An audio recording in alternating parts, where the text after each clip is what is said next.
I thought, given all the advice I've gotten from the elite media about getting out, I'd go and take a look at a team that was 10 and a half games behind with 28 games to go. And I'll tell you from the standpoint of Atlanta, if the St. Louis Cardinals had just gotten out, it would have been a lot easier. And I was reminded last week watching Masters, I don't know how many of you noticed, but the two guys who ended up in the playoffs, neither one of them was in first place at the beginning of the day. And in fact, from Bubba's standpoint, on that second hole, Oosthuizen hit a double eagle. That is a hole in one from the fairway on a par 5. So he made a par 5 on 2. You could imagine at that point Bubba going, well, obviously God wants him to win the Masters. I think I'll just go home. Instead, Bubba went ahead and hit 4 straight birdies. So I just think it's interesting how many folks in the elite media think I need to quit, and how few people out here in the rest of America think that we need to get this over with. I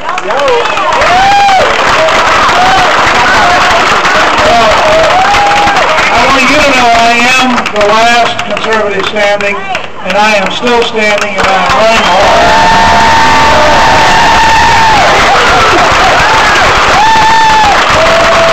Maybe I'm the last conservative running, not the last conservative standing. Now, I'm running for a couple practical reasons. You know, I've done this a long time. I have a fairly good idea of what this business is all about.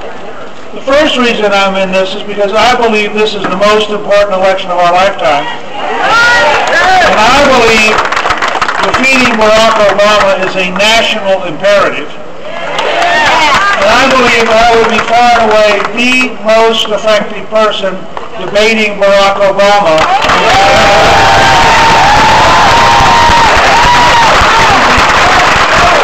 So if you'd like to see a Gingrich-Obama debate, remember that means I have to become the nominee. I'll need your vote in the primary. In addition, if your friends tell you they're glad I'm still in the race, have them go to Newt.org, even if they only give $5. We've had over 6,000 people donate this week since Santorum dropped out, asking us to stay in the race. There's a second reason I'm staying in. It's not enough just to beat Obama. You got a Congress, you got bureaucracy, you got judges, you got laws. We need real changes in Washington that requires a real leader with 3 capabilities. 1, have solutions big enough that they're going to fix the country. 2, know how to communicate those solutions to the American people so they will help fix the country.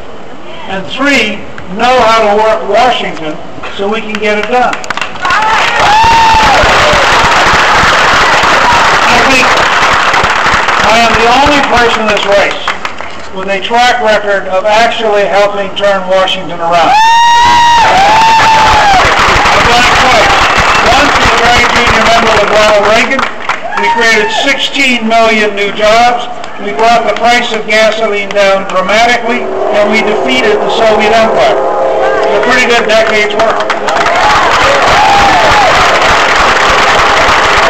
Then I came back as Speaker of the House, and working with a Democratic president, we were able to reform welfare so that 2 out of 3 people went to work or went to school.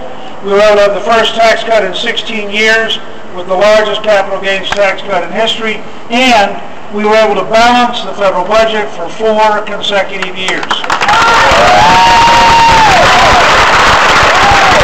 So, let me lay out some solutions big enough to fix this country. I do it. There's a young man who shook his hand. I don't know where we wandered off to a minute ago. He's pretty young over here. And he's really what this election ought to be all about. I have 2 grandchildren. Robert's 10 and Maggie's 12. And I have to say, I was down at the NASCAR museum this morning, and I found a whole new place for Robert to go. We'll be able to drop him off for a half day and not notice. But the young people are here. In the end, elections ought to be about the future of their country and what kind of an America they're going to inherit when they grow up.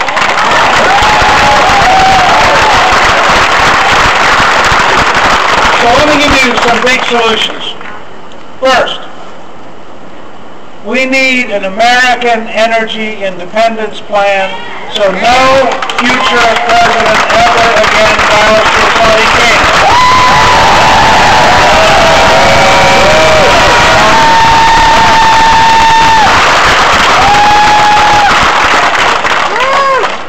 And that plan should make America the #1 producing country in the world of oil and natural gas. And as a result, prices should come down because supply and demand works. And getting gasoline below $2.50 a gallon is not unreasonable if you look at our historic record. Reagan grew the economy, 16 million new jobs, and the price of gasoline came down because of production. So we can do this. Can't do it with Barack Obama. He's against American energy. In fact, he said drilling doesn't work. And he had a solution. Remember what it was? Algae. Well, we may ask volunteers this summer to go out with bottles of algae to the gas stations, and when people pull in, say to them, "Hi, would you like the Obama solution?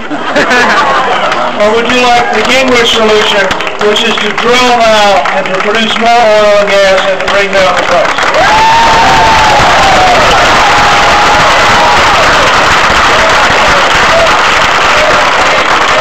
And just so you'll know how real this is, we have increased the production of natural gas by 11% since 2008, and the price has dropped from $7.97 a unit to $2.05. If we had the same drop in the price of gasoline, you'd be paying $1.13 a gallon. Now, there are two other big side effects. If we decide, and as president, I would open up offshore and I would open up federal land and I would get producing again. If we decide to become energy independent, we will create several million jobs in the United States. Obama wants to create the jobs in Brazil. He wants to create the jobs in Saudi Arabia. I don't want us buying Saudi oil. I want us producing American oil, creating American jobs right now.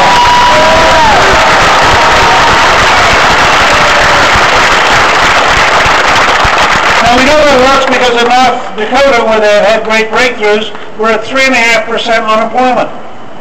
And that overstates it because there are 16,000 jobs in the oil field they can't fill because the 3.5% don't have the right skills.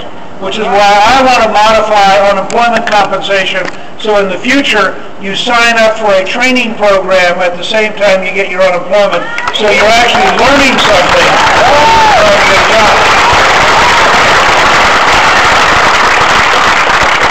There's one other great side effect if we do it right, and I say this as the only Speaker of the House in your lifetime to have balanced the federal budget for 4 straight years. I think I can talk with some experience about how to do this. If we will discipline, and you have to impose the discipline in Washington, it will never do it voluntarily. But if we impose the discipline in Washington to balance the budget, we could take all of the royalties on oil and gas, put them into a special fund for paying off the national debt. The estimate by Harold Hamm, who helped develop North Dakota, is that there was between 16 and 18 trillion dollars in royalties to be gotten in the next generation. So these young people are here today. If we did our job as parents and adults, they could actually, at the end of their lifetime, have a debt-free United States.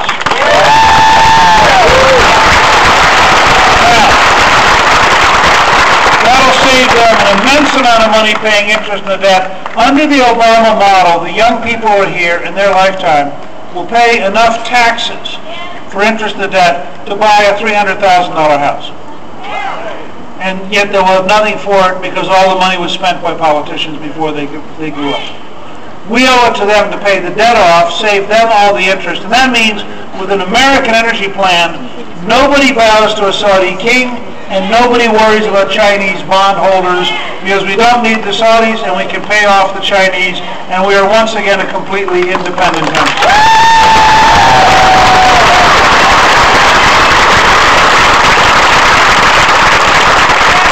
In addition to the debt repayment plan, we need 2 steps on Social Security.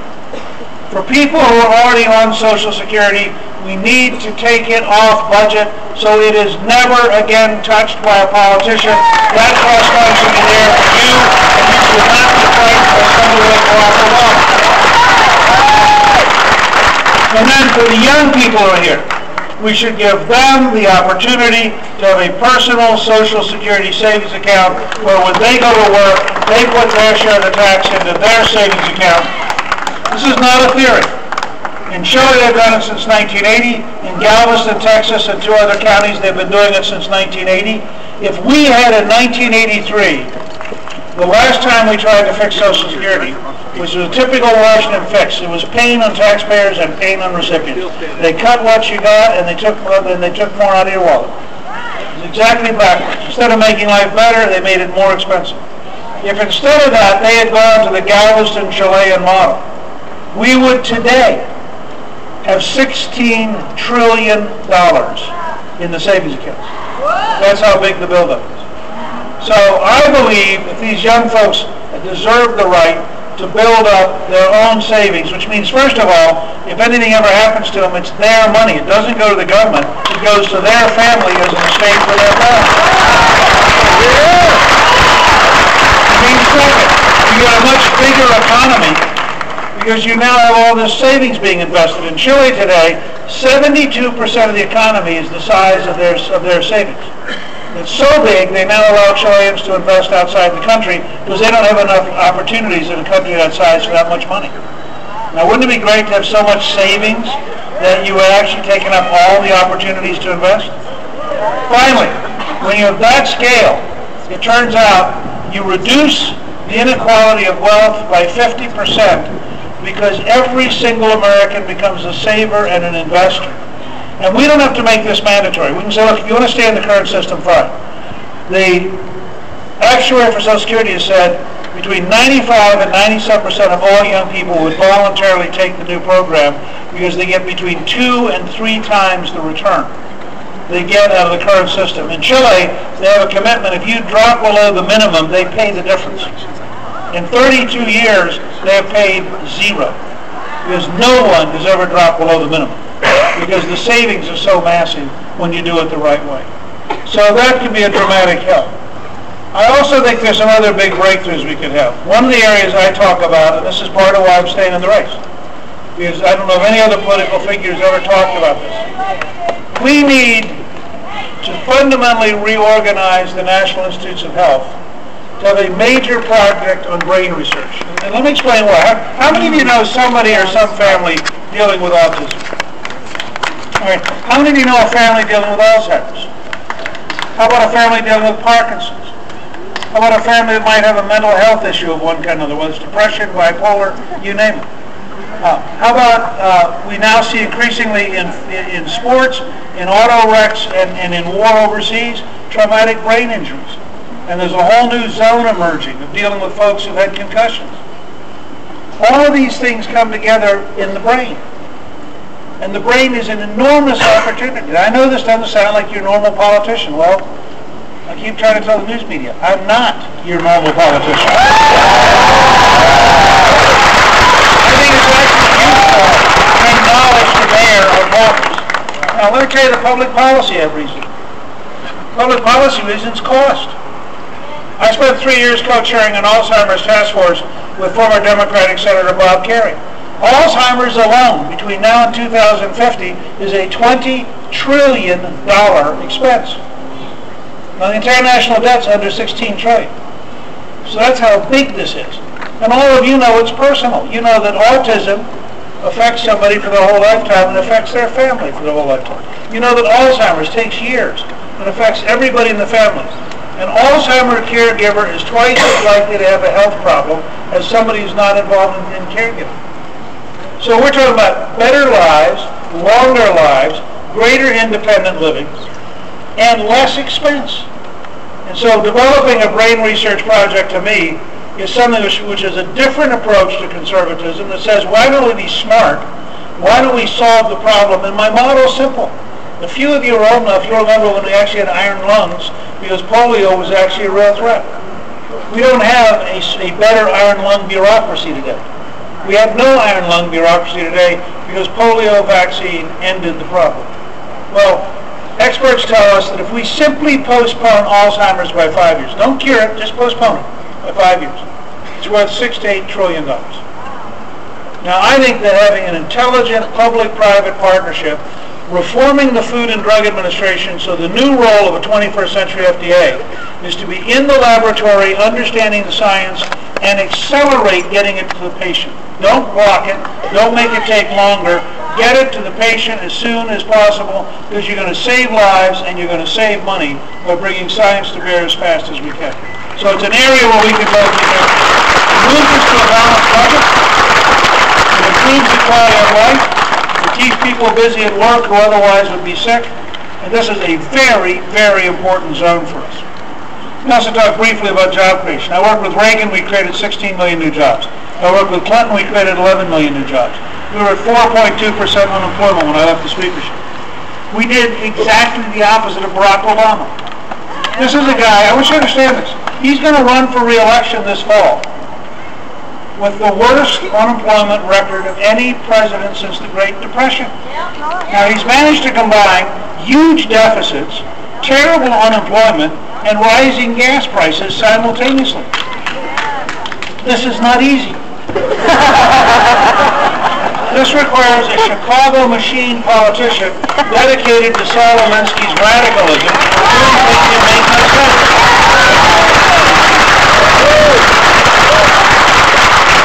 Ronald Reagan used to campaign and say about Jimmy Carter, who had a similar record, that when your brother-in-law loses his job, it's called a recession. When you lose your job, it's called a depression. When Jimmy Carter loses his job, it's called a recovery. Now, you may hear me use that this fall, having changed the name. But I have a simple test for every American before they vote this fall. Can you afford 4 more years of Barack Obama? Can you afford 4 more years of unemployment? Can you afford 4 more years of massive deficits? Can you afford 4 more years of an anti-American energy policy that raises your gasoline and diesel prices? And therefore, every American should be challenged. We need a president who is a paycheck president, not a food stamp president. We need a president who believes in free enterprise, not a president who believes in socialism.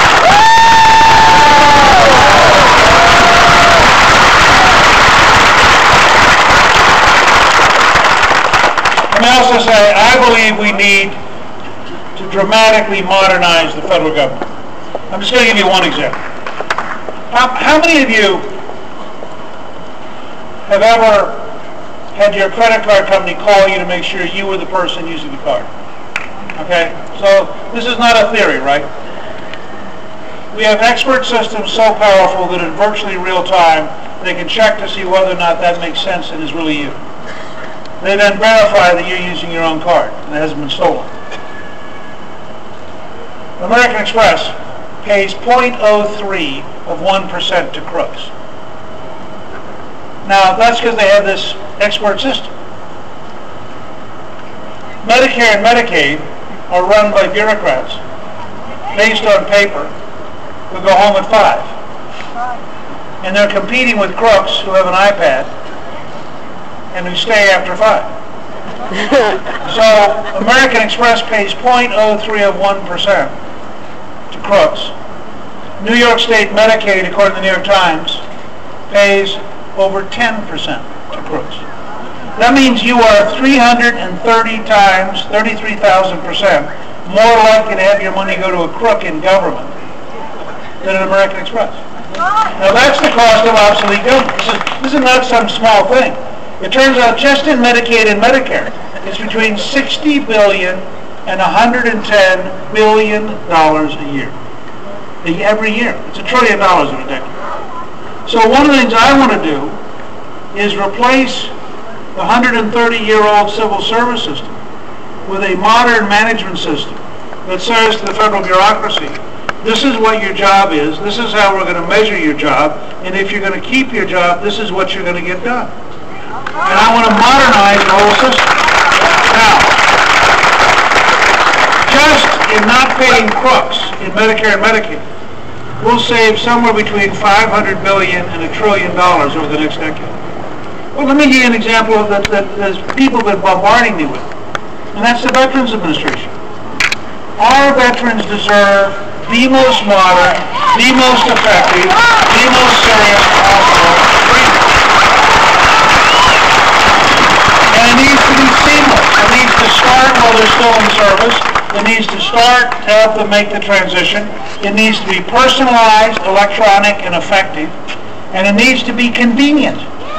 You can't ask people to ride 5 hours to wait 3 days because the bureaucrat wasn't ready when they were. And you can't ask people to wait for their paper records to get transferred. I mean, we do not today have the level of Veterans Administration our young men and women deserve in order to make sure that we are returning to them what they have done for us.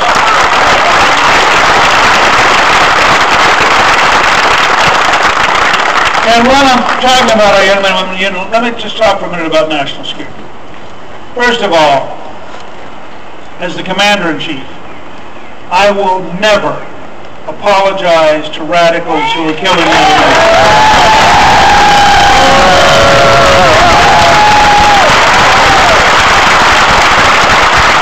I thought there was something profoundly wrong when Barack Obama apologizes to radical Islamists while waging war against the Catholic Church. There is something totally wrong in the White House when they don't understand. You know, they've adopted a new phrase that we will hold sacred that which others hold sacred. Now, this is their response to the Koran. They never told the truth, which is those Korans had already been defaced by the political prisoners who were using them as communications, and the correct answer was that the religious leaders of Afghanistan should have been condemning the prisoners for desecrating the Koran, not the Westerners.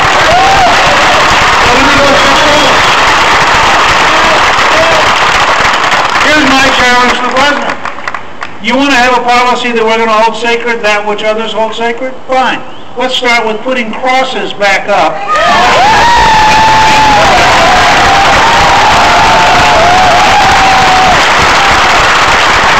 If Barack Obama had as much concern about religious liberty in America as he does about religious oppression in Afghanistan, I would feel a lot more secure about our rights.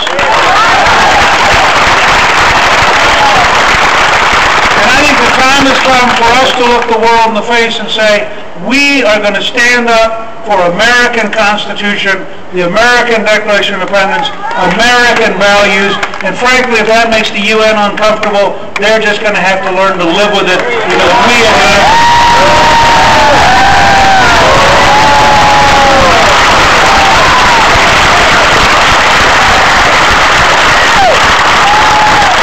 Speaking to the National Rifle Association yesterday, I told them it isn't enough to be against the small arms treaty which the liberals want to use to try to take away the right to bear arms. We need to go on offense. And a Gingrich administration will propose a treaty that establishes that every person on the planet is endowed by their Creator with the right to bear arms, and that they will be safer if they have the right to bear arms.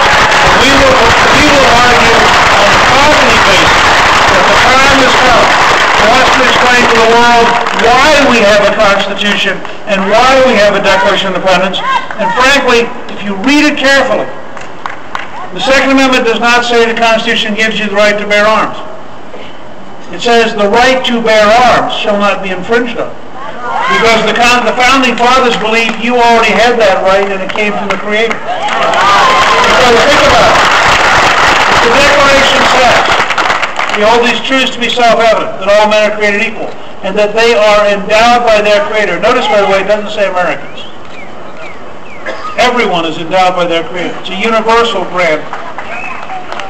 They're endowed by their Creator with certain unalienable rights. Well, the Founding Fathers would have understood, far better than today's intellectuals, that if you're going to have unalienable rights, you'd better have the right to bear arms to protect the unalienable. Remember, April 19, 1775, the British Army marches out to Lexington and Concord. That army had disbanded peasants in Ireland. They had disbanded peasants in Scotland. They had disbanded peasants in Wales. They had disbanded peasants in England. They knew how to suppress popular uprisings. But they had never before faced Americans. And the Americans were armed, and they had been training for 6 months. And all of a sudden, the British found themselves running back towards Boston, taking casualties the whole way. And they were in a state of shock. Now, the folks who wrote the Declaration of Independence had lived that story. They had fought an 8-year war against the greatest empire in the world. They understood that the only reason we were free was the right to bear arms. And they also understood, if you're going to be the land of the free, you have to be the home of the brave.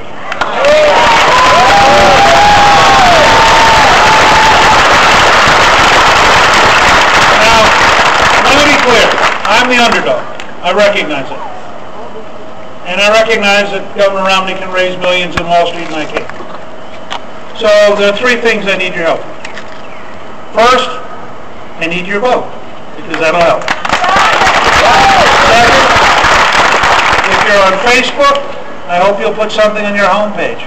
Just put down, Newt equals $2.50 a gallon, starts the conversation. If you're on Twitter, send something out. If you have an email list, write all your friends. If you get a chance, call people. In an old-fashioned way, if you see people, you're allowed to talk face-to-face. If you get a chance, you can send $5 or more, or if you just send 1 gallon of Newt gas, $2.50. You go to newt.org, it's right there. I believe North Carolina in 1976, when Ronald Reagan had lost every primary coming in here, and this was the state that saved conservatism. And I believe